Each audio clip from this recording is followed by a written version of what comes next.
Shalom Aleichem, peace be unto you. And once again, I am so glad to tell. Hear ye, ladies and gentlemen. People's rights are being violated every single day. Even as I speak, somebody's rights are his being violated, okay? Right now, even as I'm speaking, someone's rights are being violated. And the sad thing is, the average person do not even understand their rights anymore, okay? And let me tell you something. Let's look, for example, at the Fifth Amendment of the United States Organic Constitution, okay? This is one that most people pay no attention to, right?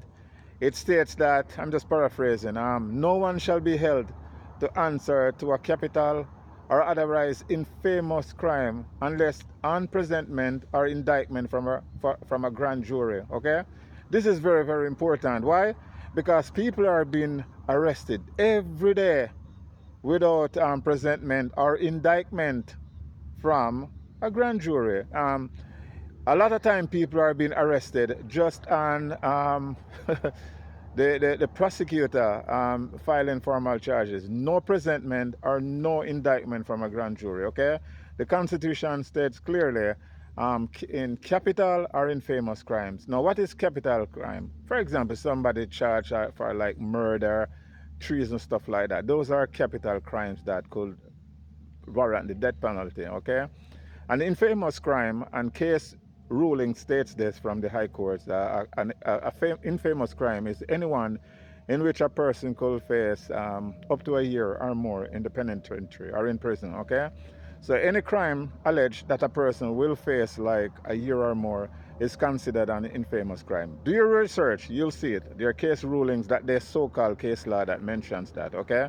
And so if a person is being charged for a crime, the prosecutor was supposed to bring that information, get the grand jury, present the evidence, and if the grand jury find out that there's enough for a crime, then they give an indictment, okay?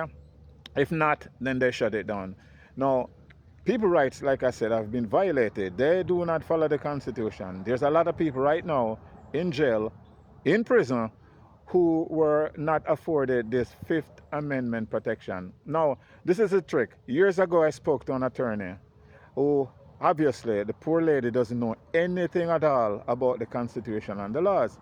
And she was defending a friend of mine. And I asked her, I said, why don't you try to enforce your client's rights to the grand jury, the Fifth Amendment? And you know what the attorney said, the stupid attorney?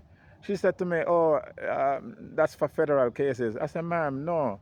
The Constitution applies to all states. The federal Constitution applies to all states, right? While the respected state's Constitution applies to the respective states, okay?